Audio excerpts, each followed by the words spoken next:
Bueno, buenas tardes a todos nuevamente por sumarse a este curso intensivo Fratelli Tutti. Hoy vamos a estar hablando sobre el capítulo 5, la mejor política, del capítulo 6, diálogo y amistad social, con dos exponentes del pensamiento del Papa Francisco muy sólidos. Bueno, buenas tardes a todos nuevamente por sumar. Primero va a estar hablando la doctora Emilce Kudra, doctora en Teología Moral Social y profesora de la Universidad Nacional Arturo Jarleche. Y vamos a tener después al doctor Carlos María Gali, que es argentino, presbítero y doctor en Teología por la UCA, universidad de la cual es decano de la Facultad de Teología. Ha sido también presidente de la Sociedad Argentina de Teología, experto en la Conferencia Episcopal de Aparecida de 2007, perito en los sínodos para la nueva evangelización y la Amazonía. Es también coordinador del equipo de reflexión del CELAM, socio de la Pontificia Academia de Teología, codirector del Grupo Iberoamericano de Teología, y desde el 2014 es miembro de la Comisión Teológica Internacional de la Santa Sede. Como dije recién, es un gran experto en todo el pensamiento social de Francisco, y hoy tenemos el lujo de tener a Emilce y a Carlos para hablar de Fratelli Tutti. Así que, Emilce, bienvenida, como siempre, a todo lo que hacen Nuevos Dirigentes, y te escuchamos sobre el capítulo 5, la mejor política. Muchas gracias, Felipe. Buenas tardes a todas y todos. Estoy muy contenta de que me hayan convocado en este espacio de Nuevos Dirigentes de la Pastoral Social Argentina, y quiero que sepan que es un honor para mí compartir este espacio con el doctor Carlos Gali, amigo, maestro. Yo me voy a ocupar del capítulo 5, como bien dijo Felipe, y quiero enmarcar mi discurso tomando en consideración que lo que voy a decir va dirigido a jóvenes, dirigentes, católicos, que trabajan en el ámbito de lo social. Entonces, es importante esta aclaración, les digo, porque la encíclica Fratelli Tutti es una encíclica social, es una encíclica de moral social. No es una encíclica, por ejemplo, de moral bioética. Esto es importante. Tampoco es una encíclica dogmática o una encíclica sobre Biblia, es una encíclica de moral social. Digo esto porque me toca hablar de la política y generalmente hay una posición bastante perversa de decir que la religión no se mete en política. Entonces, desde ese lugar, cuando los teólogos como yo, especializados en moral social, hablamos de política, hablamos de economía, hablamos de movimientos sociales, aparecemos embarrados, contaminados con la realidad, ¿verdad? Entonces sepan ustedes, jóvenes dirigentes, que la doctrina social de la Iglesia justamente se mete en el barro de la historia, porque ese es su lugar, es ocuparse de los problemas sociales, de los conflictos, de la política, de los movimientos de los trabajadores. De hecho, nace la cuestión social ocupándose de la cuestión obrera. Y justamente en el número 162 de la Fratelli Tutti dice, el gran tema es el trabajo, punto.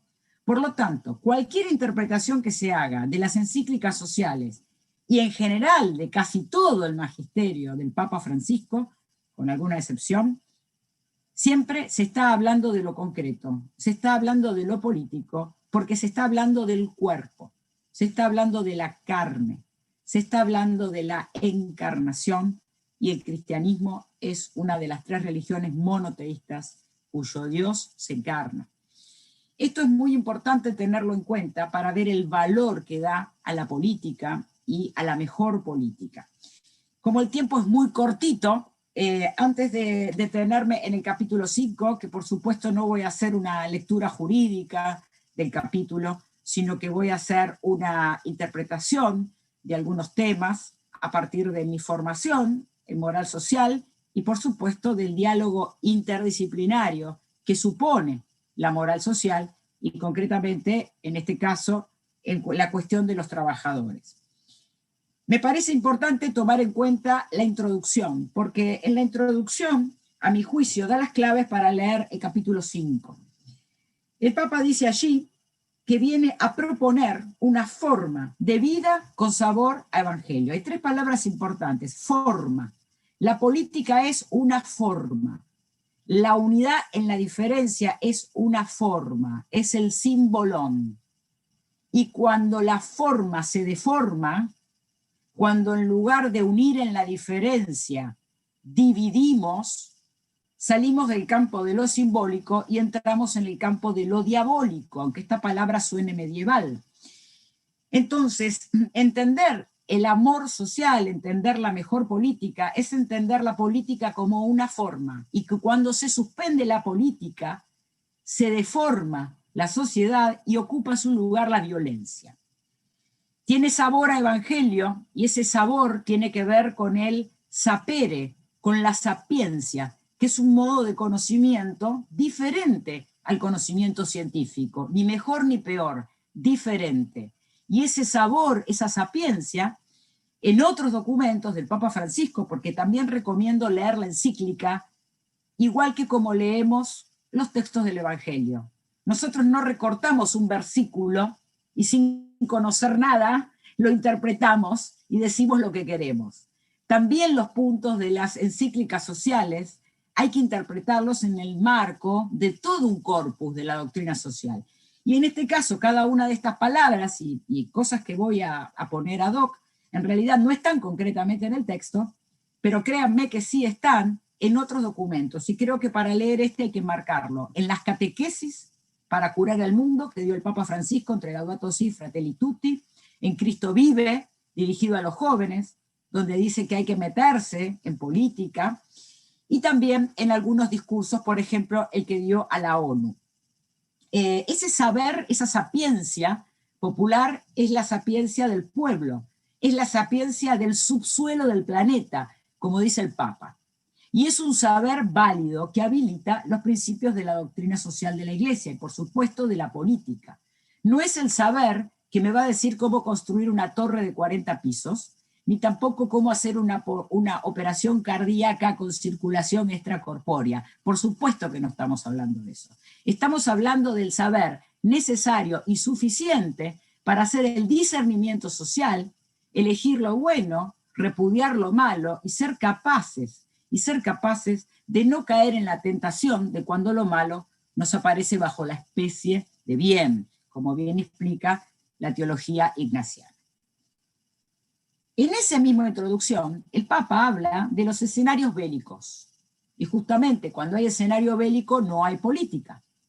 ¿Y cuáles son esos escenarios bélicos? Él habla, el que le toca a San Francisco, que es la guerra fratricida, que era la guerra fascinerosa anterior a los partidos políticos que genera la revolución industrial. Y el escenario bélico propio, que es en lo que él llama la guerra dialéctica, que va a ser justamente la batalla por el sentido. Él más adelante, en el capítulo de las sombras, va a hablar de la toma. Estamos acostumbrados a hablar de la toma de tierras, de las fábricas tomadas, pero el Papa nos habla de la toma del alma. El alma está tomada, es lo que en teoría de la guerra llamamos el aniquilamiento moral. ¿Y qué significa un alma tomada? Un alma que ha perdido el sentido, un alma a la que se le ha sembrado el miedo, y luego da lugar a un modo de organización de la comunidad a la que él llama místicas falsas, que son las organizaciones de la comunidad, cuando no hay política, en manos de las mafias, que luego de sembrar el miedo, dice el Papa, le ofrecen su protección de seguridad. Frente a eso, en el discurso a las Naciones Unidas, el Papa dice que tendríamos que, en lugar de hablar de seguridad, hablar de defensa, porque la seguridad tiene que ver con la seguridad física, tiene que ver con la seguridad de la propiedad.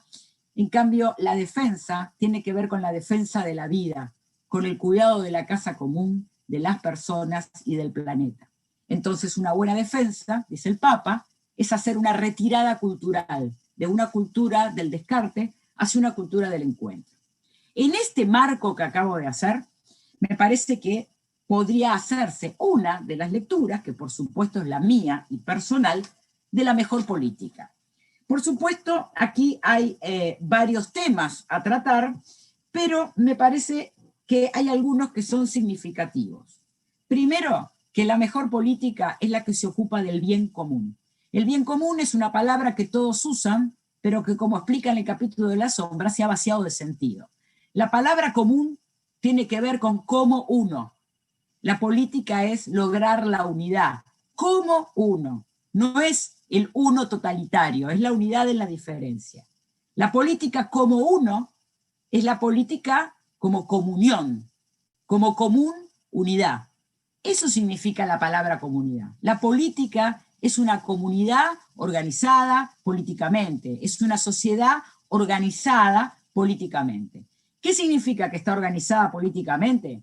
Que va a poner en valor los 4 pilares de la doctrina social de la Iglesia, que también son las task force o los 4 pilares de las organizaciones internacionales, es decir, de la ONU con su Agenda 2030, de la OIT con su planteo por el futuro del trabajo y de la Organización Mundial de la Salud, que pone la alimentación al centro de la producción y de la política. Esos 4 pilares, ¿cuáles son? El destino universal de los bienes, la dignidad humana, que se consigue a través del trabajo, dice el Papa aquí, y el principio de subsidiariedad y el principio de solidaridad. El principio de subsidiariedad tiene que ver con la participación. Y la participación, dice el Papa, tiene que ser universal. Todos deben participar en las decisiones políticas y en las decisiones económicas.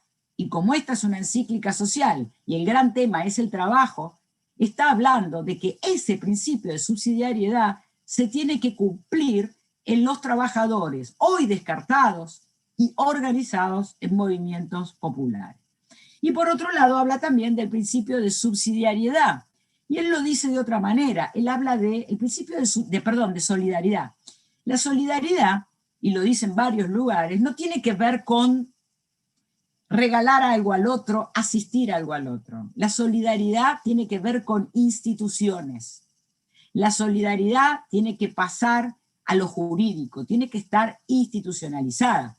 Tiene que ver con políticas fiscales, tiene que ver con políticas financieras, tiene que ver finalmente, como dijo en el mensaje a los jóvenes de Economía de Francisco, con una conversión inmediata de las estructuras, aprovechando este kairos que provoca el detonante de la pandemia. Por supuesto que a todos les gusta la parte donde habla del populismo, sí, ¿qué es el populismo? De derecha, de izquierda, bueno. El Papa va a rápidamente descalificar las malas interpretaciones del pueblo organizado políticamente como comunidad a la que se lo acusa de populismo. Y dice, algo que estoy totalmente de acuerdo, que con populismo hoy se nombra todo aquello que no me gusta, aquello que quiero descalificar. Él dice, no estamos hablando en el sentido liberal, para la cual la palabra pueblo debería desaparecer incluso hasta el concepto, ni tampoco estamos hablando del populismo en sentido demagógico. Lo que está diciendo finalmente es que él está hablando de la mejor política como la política que cumpla con estos 4 principios de la doctrina social de la Iglesia que acabo de mencionar, y que es una política que finalmente lleva adelante el pueblo organizado. ¿Qué es un pueblo?, dice el Papa. El pueblo es una estructura, dice, no es una categoría. Es difícil nombrar al pueblo. Justamente, como hice referencia anteriormente, el pueblo es un fenómeno, dice él, es un fenómeno que no se puede negar. Lo dice, es un fenómeno social que no se puede negar, aunque lo nombren con la palabra que nombren, ahí está, existe. Y ese fenómeno social tiene que ver con la manifestación como todo fenómeno, y es algo difícil de poner en palabras, porque el pueblo aparece en la unidad, y esto lo dice en el discurso de Pentecostés del 2020, aparece en la unidad, cuando se muestra como uno. Luego vendrá, dice en el discurso de Pentecostés, la estrategia política, pero primero es el momento decisivo de la unidad. Entonces, ¿cómo se llega a ese momento donde el pueblo se muestra como uno? Bueno, él dice, es un mito histórico. Si no es un mítico en el sentido de un relato explicando algún comienzo heroico, sino que es el mito en el sentido de una narración construida a lo largo de la historia, donde no solamente se habla de necesidades, sino de sueños. La mejor política es la que moviliza por sueños. Entonces la gente va a hacer una defensa, la política como defensa de mis derechos y de mis sueños. En cambio, si yo hablo de política en términos de necesidad, lo que voy a hacer es anular la política, poner en su lugar la prioridad de una seguridad que termina en violencia. Acá da un papel, voy muy rápido, ¿no? Porque creo que me quedan, no sé, unos 5 minutos, Felipe. 10, bueno. Entonces, este pueblo que se construye, este relato que se construye, no es un invento, es esto que llamamos la sapiencia. Él dice, hay una comunidad que ha sido excluida y que ha hecho la experiencia mística del anonadamiento, no porque hizo ejercicios, como explica Bobby Seibel, no porque hizo ejercicios ascéticos, sino porque fue excluida. Hizo ayuno porque tiene hambre, y tiene el cuerpo lacerado porque fue perseguido, porque fue lastimado con trabajos brutales, con malos cuidados. Entonces, ese anonadamiento que da lugar a esta sapiencia está en el pueblo. Por eso él habla de esta comunidad mística y de esta experiencia histórica, comunitaria, esta experiencia mística comunitaria que obviamente genera un saber. Desde ese saber es que estas comunidades se organizan. Primero se organizan comunidades económicas por necesidades. Pero si en algún momento, dice el Papa en el segundo discurso a los movimientos sociales, si en algún momento logran hacer de la pasión acción, es decir, logran convertir esa pasión, esa indignación por el anonadamiento en acción comunitaria, ese es el momento de la unidad, esa es la forma política, y ahí es cuando aparecen los movimientos populares. Digo esto porque en otros contextos la palabra pueblo, la palabra trabajo y la palabra movimiento popular son interpretadas de acuerdo a otras narraciones, a otros mitos y a otras experiencias. Movimiento popular, fuera de Argentina, se entiende como una horda primitiva, desorganizada, agresiva y saqueadora. En Latinoamérica, por movimientos populares se entiende otra cosa. Se entiende justamente una comunidad que ha logrado pasar, como dice el Papa, de la pasión a la acción. Es decir, es una comunidad que dejó de estar organizada económicamente por necesidades, las más primarias, que es la de comer, y pasa a estar organizada políticamente para clamar por derechos sociales. No es lo mismo pelear por comida que pelear por derecho social. Esa es la diferencia entre una renta básica universal y un salario complementario. Entonces, cuando una comunidad logra organizarse, no partidariamente, es decir, con modelos representativos, liberales de derecha o de izquierda, sino organizarse a partir de la presencia, y esa es una gran diferencia, el pueblo actúa por presencia, no por representación, y se organizan comunidades intermedias, subsidiarias, que siguen manteniendo este reclamo por sueños y por derechos, y al mismo tiempo controlan a un Estado que debe hacerse presente, pero que no cae en un totalitarismo. En ese sentido hablamos de movimientos sociales. Entonces los movimientos sociales son una forma política. Si yo impido el movimiento social como la organización política de la comunidad, suspendo la política y voy a poner en su lugar una organización, como dice el Papa, mafiosa, que contenga a la gente ofreciéndole falsas seguridades, que hoy en Latinoamérica son los peajes de las maras, en todo Centroamérica, todavía no lo tenemos en Argentina, y por otro lado, el financiamiento de las bases con dinero del narcotráfico, porque el mercado financiero está por todos lados. Entonces, ojo a la seguridad. Yo propongo unir estos dos discursos, ¿no? Y por último, el Papa dice que estos movimientos populares son una energía moral. Para que se entienda esta palabra, energía moral, es que expliqué lo de la experiencia mística comunitaria. O sea, hay una construcción moral, carnal. La experiencia del anonadamiento y de la exclusión genera una capacidad moral para luchar por la justicia.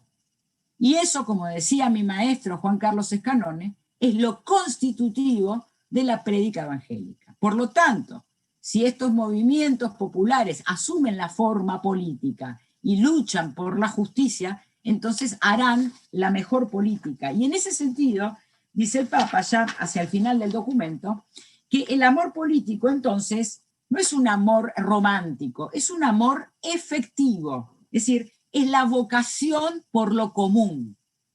La res pública es la cosa común, es tener vocación por ser como uno, por ser como uno. Y eso inhabilita, por supuesto, la apropiación absoluta de los bienes y da lugar al pueblo que se va a mover, no de manera representativa, sino de manera presente, como un sentimiento.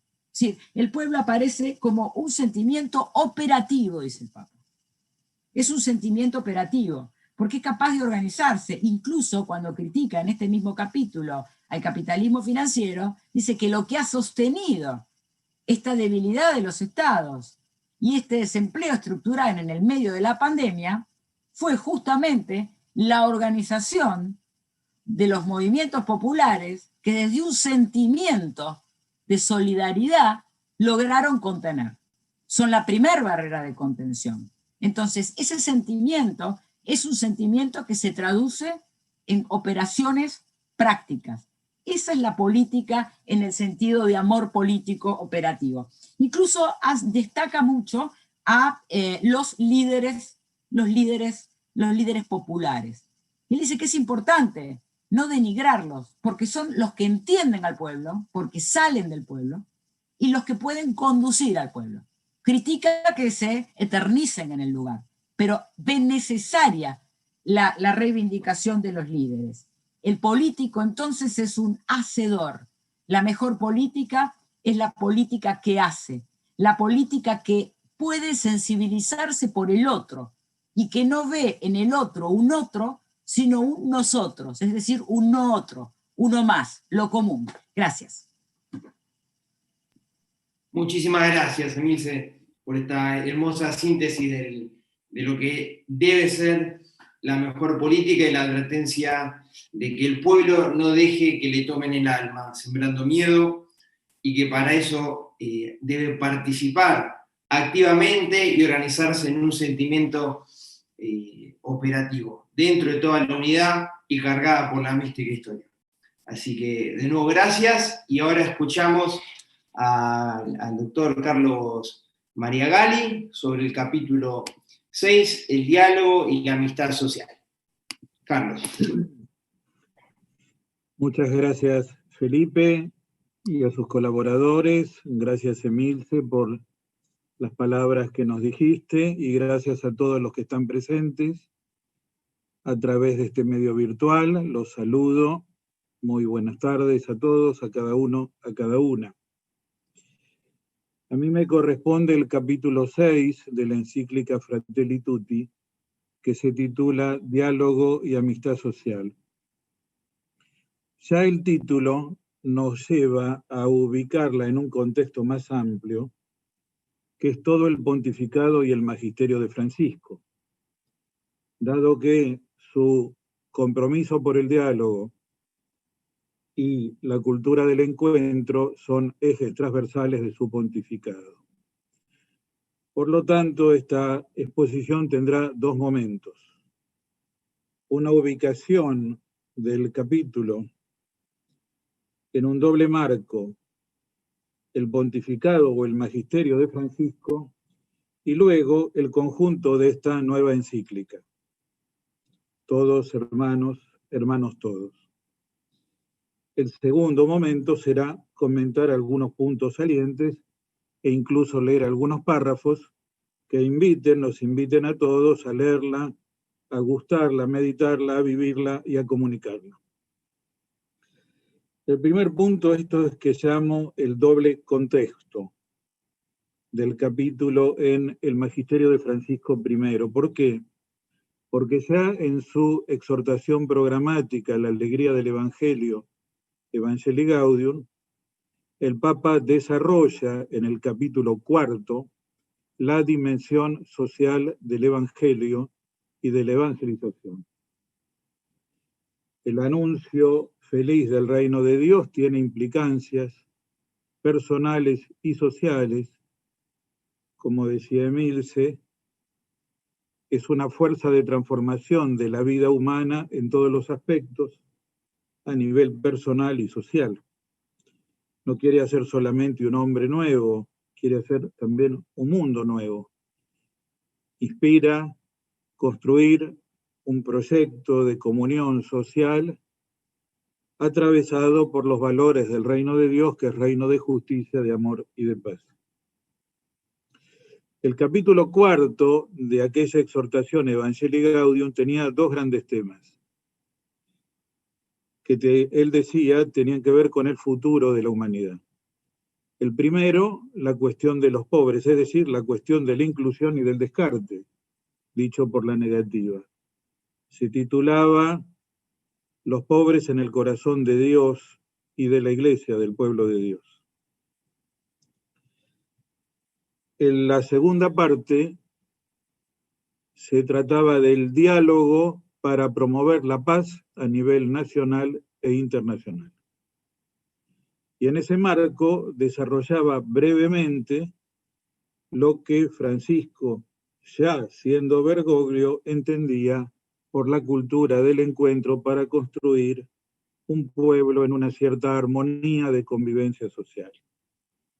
Evangelii Gaudium, números 220 a 222, están las formulaciones más ricas y precisas. ¿Qué significaba esto al comienzo del pontificado? Que con la palabra, así como con los gestos y las gestiones o las obras, Francisco comenzaba a realizar el plan o el programa inscripto en el nombre que eligió. San Francisco de Asís, en comunión con Cristo y al servicio de la renovación de la Iglesia. Amó a los pobres desde su casamiento con la señora Pobreza, casamiento místico. Impulsó un compromiso por la paz en un tiempo de cruzadas y le dio a la orden el lema paz y bien. Estos dos temas son los que están desarrollados en el Evangelii Gaudium: pobres, paz. Y Francisco de Asís es el hermano universal que trata de reproducir a Jesús, el primogénito de muchos hermanos, con todos los seres vivos, el canto de las criaturas, hermano sol, hermana luna, hermana agua, hermana madre tierra, y con todos los seres humanos, particularmente los más débiles y pobres. Este tercer aspecto fue desarrollado por Francisco en la encíclica Laudato Si. Alabado seas, mi Señor, en la cual la inspiración de San Francisco vuelve a ser explícita y notoria para promover una cultura del cuidado de la casa común que tenemos los seres humanos en el mundo. La casa en la tradición bíblica es tanto la vivienda como la familia que la habita, digamos el hogar, que no es solo un edificio, sino una comunidad que vive allí. Cuidar la casa común es cuidar a la humanidad y a la naturaleza que Dios nos ha dado para el bien de todos. De tal manera que ya los tres valores significados en el nombre Francisco desde el punto de vista social se correspondían con tres dramas de la humanidad actual. Cómo lograr justicia para los pobres en una sociedad desigual, cómo buscar caminos de diálogo para construir la paz a nivel nacional e internacional, y cómo cuidar la casa común mediante el cultivo de una ecología integral. En esta línea deberá situarse todo el proceso, el sínodo por la región amazónica y la actual configuración de una conferencia eclesial de la Amazonia. ¿Cómo se sitúa Fratelli Tutti y nuestro capítulo en este marco? Desarrollando un tema, que es el tema de la cultura del encuentro, que tiene como medio o método o estilo o espíritu el diálogo. Es el diálogo para el encuentro. Es el encuentro que se realiza a través del diálogo. Si me permiten compartir pantalla, todavía no, es lo que está en el primer número de este capítulo. ¿Puedo compartir pantalla? Ahora sí. Estamos en el capítulo 6. El primer número es el 198, ¿se logra ver? Sombreado en amarillo. Acercarse, expresarse, escucharse, mirarse, conocerse, tratar de comprenderse, buscar puntos de contacto. Todo eso se resume en el verbo dialogar. Dialogar es escuchar y hablar para llegar a un encuentro. No es solo hablar, no es solo escuchar. Es la lógica de la comunicación. No es solo expresarse, es comunicarse. Es tratar de llegar a una comunión a través de la comunicación, el diálogo. Por eso cuando hay conflictos en la iglesia o en la sociedad y al Papa le llevan conflictos, les dice, dialoguen, dialoguen, dialoguen. Hay que dialogar, dialogar, dialogar. Ese mensaje es permanente a líderes políticos, a representantes de organizaciones sociales, también a quienes tienen el servicio de la autoridad en la comunidad eclesial. Desde este primer párrafo se verán los 4 puntos de la encíclica en el capítulo 6. El diálogo social hacia una nueva cultura, el fundamento de los consensos en una sociedad plural, una nueva cultura, que es una nueva cultura del encuentro, o el encuentro hecho cultura, y por fin una conclusión sobre una actitud que expresa el gusto del encuentro, que es la amabilidad. Vuelvo hacia atrás. Esas son las 4 partes del capítulo. Dije que el capítulo también hay que situarlo en la lógica de esta encíclica. Esta encíclica tiene como tema el amor. No es la primera encíclica que tiene como tema el amor. Si hemos visto que fruto de un proceso sinodal de 3 años, Francisco editó la exhortación La alegría del amor, sobre el amor matrimonial y familiar, que debe estar guiado en el acompañamiento pastoral de la Iglesia por la lógica de la misericordia pastoral, que comprende, discierne, integra, acompaña. Esta encíclica es sobre el amor, pero sobre 2 formas de amor que llamamos amor fraterno y amor de amistad. Pero no es tan pensada la fraternidad en el ámbito de la familia o pequeña comunidad. No está pensada la amistad en el ámbito interpersonal de 2 amigos o de un grupo de amigos. La fraternidad y la amistad como formas del amor están pensados a nivel social.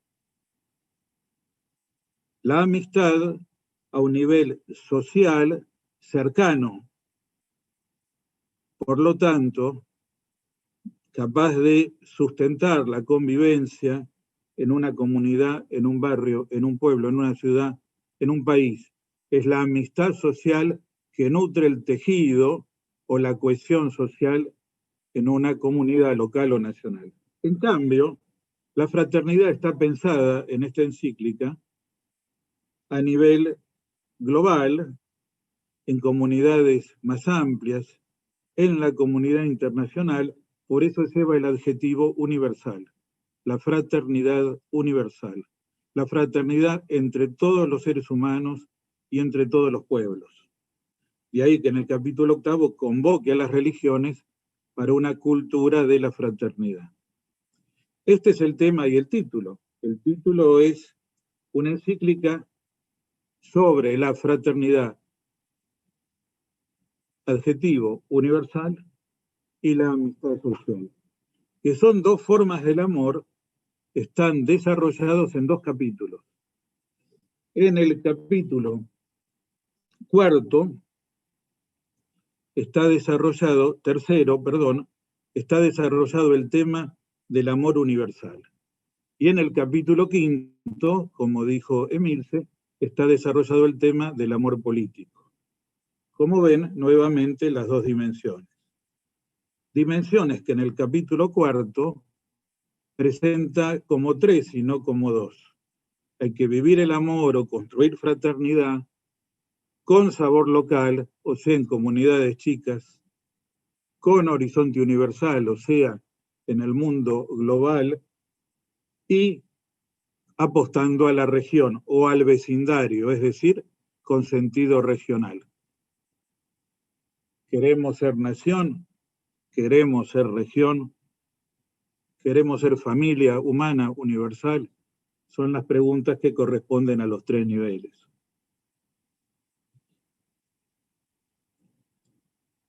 Si la amistad y el diálogo para la amistad tienen que ver con el amor desarrollado en capítulos anteriores, hay otro eje que permite ver la lógica de la encíclica y que desemboca en el capítulo 6, que es el siguiente. El documento sigue el método ver o escuchar la realidad, iluminarlo con el Evangelio y ir a las nacientes del obrar, al corazón humano y a las mediaciones de la praxis social. El capítulo 1 es un mundo cerrado. Describe situaciones de un mundo que se cierra con muchas sombras.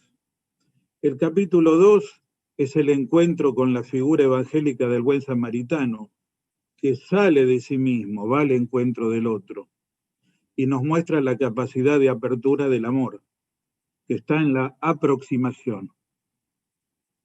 Prójimo no es el próximo, prójimo es aquel a quien me aproximo. La praxis de aproximación abre el horizonte. Por eso el capítulo 3 está en correlación con el 1. El 1 era un mundo cerrado, el capítulo 3 se llama Hacia un mundo abierto. ¿Qué pasa entre el mundo cerrado y el mundo abierto?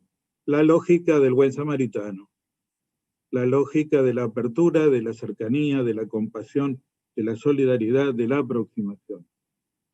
En Cristo, buen samaritano, o en la figura del buen samaritano, si no sos cristiano, encontrás la clave para pasar de una cultura individualista y cerrada a una cultura abierta y fraterna. Pero esto requiere que el mismo corazón se abra, y ese es el capítulo 4. El capítulo 4 se titula Un corazón abierto para el mundo entero, es decir, capítulo 3, mundo abierto, capítulo 4, corazón abierto para hacer un mundo más abierto. Si se entiende esta lógica de transformación, el paso permanente de lo cerrado a lo abierto, se entiende el capítulo 5, dedicado al amor político y a la política como compromiso del amor, y se entiende el capítulo 6, centrado en la cultura de la amistad y del diálogo. Por eso, el primer título del capítulo 6, lo vuelvo a poner, es el diálogo social hacia una nueva cultura. Y el número 199 dice, el diálogo entre las generaciones, el diálogo en el pueblo, porque todos somos pueblo, en un pueblo, la capacidad de dar y recibir, permaneciendo abiertos a la verdad, eso es el diálogo. Por lo tanto, se construye una sociedad donde vivamos más la amistad social y un mundo donde vivamos más la fraternidad universal, si logramos que el diálogo se haga cultura. Aquí hay hermosos párrafos sobre lo que es la cultura y lo que es el diálogo.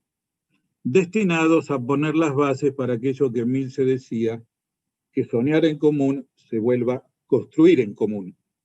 203. El auténtico diálogo social supone la capacidad de respetar el punto de vista del otro, aceptando la posibilidad de que encierre algunas convicciones o intereses ilegítimos, pero que sin embargo debemos considerar para construir juntos. Para construir juntos se presenta el tema de sobre qué bases. Emil se propuso las bases que presenta la doctrina social de la Iglesia en todo tiempo y lugar.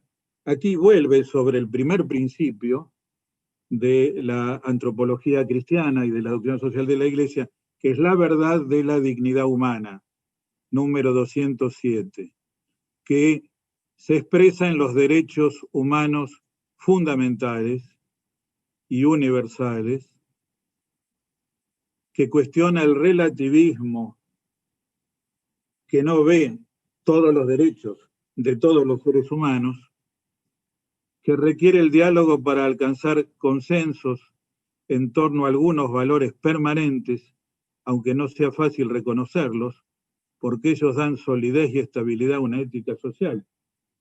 Pensemos, una suma de valores básicos son los que están expresados en la primera parte de nuestra Constitución Nacional. Ahí hay valores básicos, desde la vida, la libertad, la justicia, en adelante. Esta cuestión trae el problema de cómo encontrar consensos en una sociedad, no solo con diferencias y pluralidad de visiones, sino también con miradas encontradas, conflictivas, adversas. Es ahí donde el diálogo está llamado a dar lo mejor de sí para pasar de una cultura de la enemistad o de la división que parte las sociedades por la mitad, a una cultura del acercamiento, de la conversación, del debate público, donde podamos encontrarnos en valores comunes y también, digamos, en política de Estado. Termino indicando los hermosos párrafos sobre una nueva cultura ¿de qué? De la amistad, del encuentro, del diálogo. Fíjense la frase del número 215. La vida es el arte del encuentro, aunque haya tanto desencuentro por la vida. Podría ser un proverbio bíblico. Podría ser el apotegma de un padre de la Iglesia. La vida es el arte del encuentro, aunque haya tanto desencuentro por la vida. Podría ser un refrán de una cultura popular inspirada en el cristianismo. Podría ser una máxima de un santo o de un gran autor espiritual que nos entusiasma. No, es una frase del poeta y cantor brasileño Vinícius de Moraes en la Samba de la Bendición, compuesta hace casi 60 años, y que él cantaba entre todos sus grandes temas. ¿Lo ven ahí en la nota? Es de Vinícius, un hombre que tenía el gusto de encontrarse. Los que somos de una generación que pasa a los 60, sabemos lo que fue el impacto simultáneo del beat y de la bossa nova en los primeros 60 en la Argentina, momentos musicales que luego fueron bastante superados por la energía del rock nacional. Bien, la vida es el arte del encuentro, aunque haya tanto desencuentro por la vida. Hay desencuentro en la vida. Hay desencuentro en la vida cotidiana y hay desencuentro en la vida nacional de los argentinos. ¿Tenemos el gusto de encontrarnos o tenemos el gusto de desencontrarnos? ¿Los otros son una gracia que Dios nos da o los otros diferentes son una desgracia que se me cruza como obstáculo en el camino? ¿Me gusta conversar con los que piensan distinto? Solo converso con los que piensan como yo. ¿Veo el canal de televisión de la otra línea política o escucho solo el que dice lo que yo quiero escuchar porque es lo que yo pienso? Bien, todas estas cosas están en la vida cotidiana de la Argentina. La cultura del encuentro, dice 2.16 en amarillo, significa que como pueblo nos apasiona intentar encontrarnos, buscar puntos de apoyo, tender puentes, proyectar algo que incluya, pasar de los muros a los puentes. Nos apasiona encontrarnos. Eso que misteriosamente sucede hoy con la muerte de Diego Armando Maradona, que más allá de las adhesiones a equipos de fútbol, incluso las adhesiones a estilos e ideas políticas, más allá de las diversidades económico-sociales, muchos se sienten como uno, representados en alguien que desde el punto de vista deportivo, futbolístico, encarnó algunos valores que la gente común, sobre todo el más pobre, valora enormemente. Por ejemplo, el romperse el alma y dar todo de sí en un partido. Por ejemplo, el que te guste jugar en la selección y representar a la Argentina.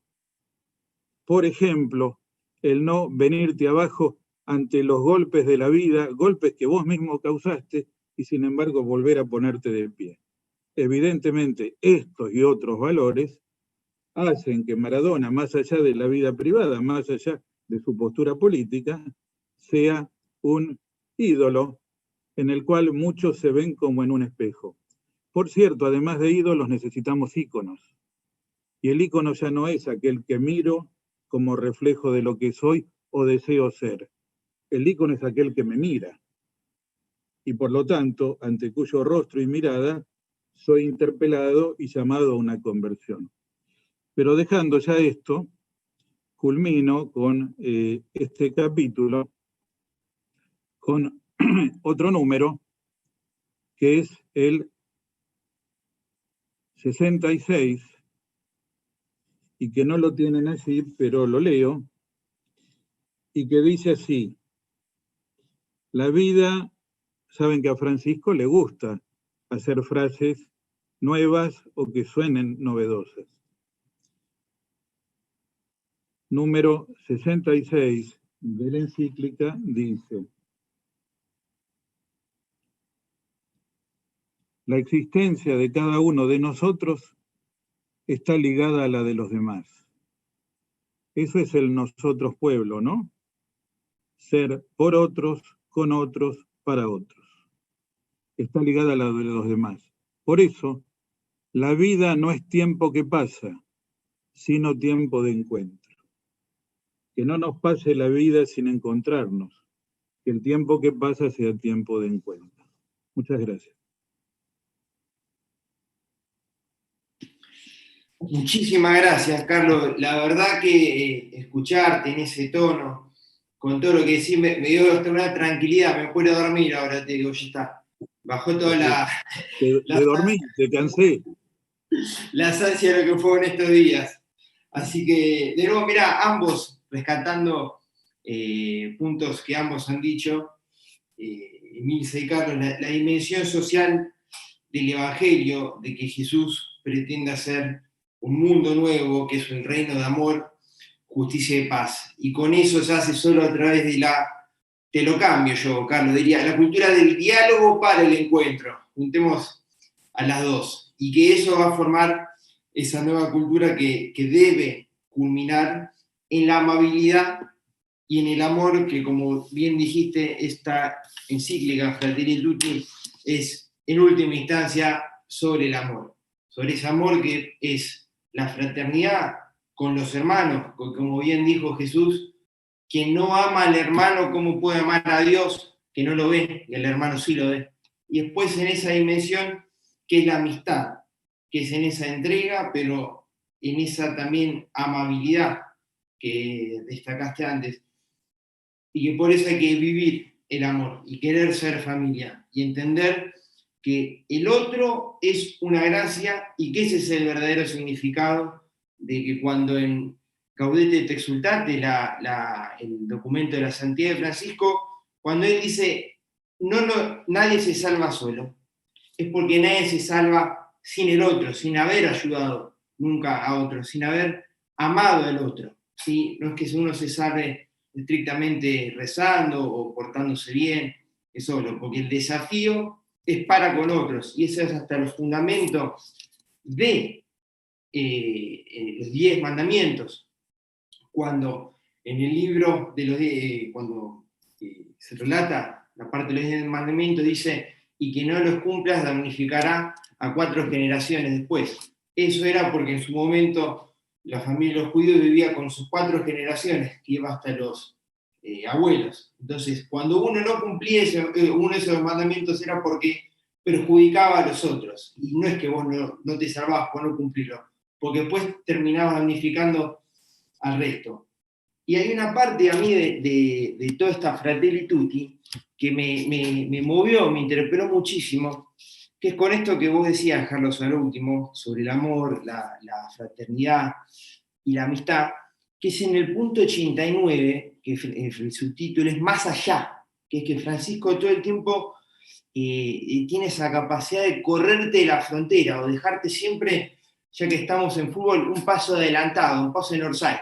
Es esa defensa que juega siempre a dejarte en offside, a darte cuenta que justamente no te salvás solo, tenés que necesitar de otro para meter el gol. Y es con la parte que él hasta cuestiona, la voy a leer textual, que dice, la pareja y el amigo son para abrir el corazón en círculos, para volvernos capaces de salir de nosotros mismos hasta acoger a todos. Los grupos cerrados y las parejas autorreferenciales que se constituyen en un nosotros contra el mundo suelen ser formas idealizadas de egoísmo y de mera autopreservación.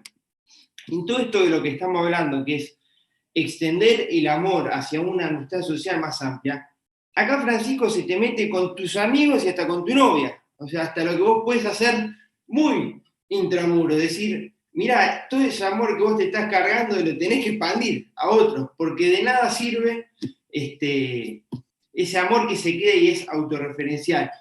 Y agrego una más, que a mí siempre que vos, Carlos, ya que tocaste todo el pontificado, toda la obra de Francisco, y mencionaste también la alegría del amor, ese documento que escribe Francisco sobre la familia, ese hasta para mí es el texto más duro que hace Francisco cuando describe los dramas que se viven hoy en los sistemas económicos y políticos que excluyen. Porque dice, mira, cuando todo eso termine de explotar, ni siquiera se te va a meter adentro, en la familia, y es por lo primero que va. Y qué más núcleo más importante que ese primero, que es el de la familia. Así que no sé si Emilce, Carlos, ustedes quieren agregar algo más de sus presentaciones, porque la verdad que en esto ninguno de los encuentros anteriores para los que se están sumando hicimos a esto, ni yo hablé, en esta se ve que me inspiró lo que dijeron ambos, así que los escuchamos, no sé si de nuevo con otras reflexiones. Bueno, me asombra porque se supone que las nenas somos las románticas que hablamos de amor. Resulta que Carlos me ganó, su discurso fue más amoroso que el mío. A mí me tocó embarrarme.